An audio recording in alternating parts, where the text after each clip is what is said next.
السلام عليكم ورحمة الله تعالى وبركاته. maanta halkan waxaan idinku soo gudbinayaa xaqiiqooyin ku saabsan dowladda qatar. dalka qatar waxa uu ku yaalaa galbeedka qaaradda aasiya, waxaanu xiriir leeyahay sacuudiga dhanka badana iiraan, dhanka badda xagga kalena united arab emirates. waxaanu u qaybsamaa 7 gobol oo uu yahay caasimadiisuna waa dooxa. dalka qatar waa dalka koowaad ee ku qanisan adduunka. totalka populationkooda wuxuu gaaray 1,759,227 qof.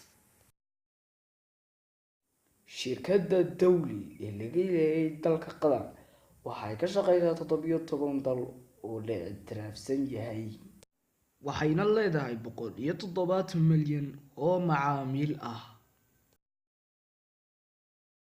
waxaana cajaayiba haddii uu qof dhakhtar xagga dibadda tagayo, waxaa ka bixiya kharashka dhammaan dowladda qatar.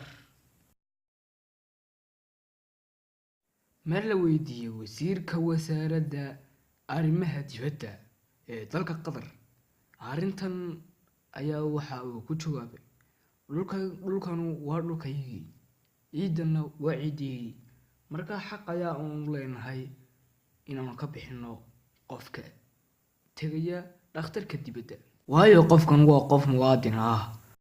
markaa waanu ku saxsanay inaanu anagu ka bixino kharashka ku baxaya dhammaan.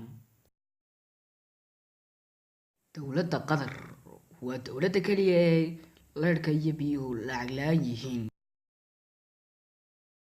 dalka qatar waa dowladda koowaad ee aan la qaadin cashuur sanad kasta. eerboodka dalka qatar waa eerboodka koowaad ee ugu fiican adduunka, carabta iyo adduunkaba inta la ogyahay eerboodyada.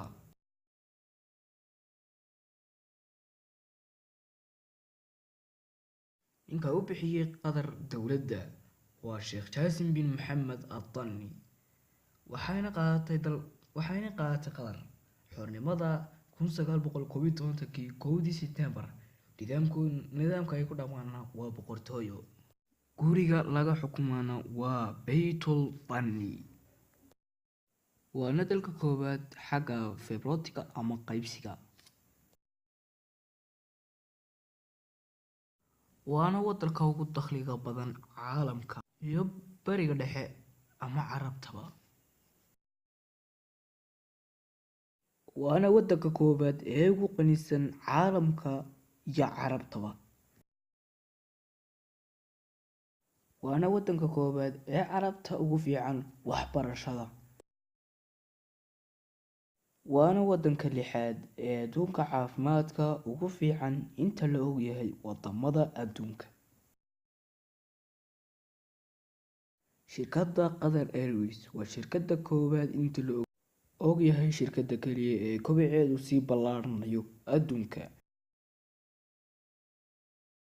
waxaanay leedahay 70 diyaaradood. waxayna leedahay dalka qatar tv-ga Al Jazeera oo 8 sano ee ugu dambeysay ku guuleysanayay tabinta wararka dhaqsaha leh. waa wadanka koowaad ee carabta la dagaalama musuqmaasuqa, waa wadanka koowaad ee shaqo la-aan ka jirto. micnaha qof kasta shaqo ayuu leeyahay, qof aan shaqo lahayn ma jirto. intaas ayaan jeclaystay inaan maanta la soo gudbiyo. waa walaalkay cabdiqays oo idin leh ismaqlid dambe oo xiiso leh. wasalaamu calaykum waraxmatullaahi wabarakaatuh.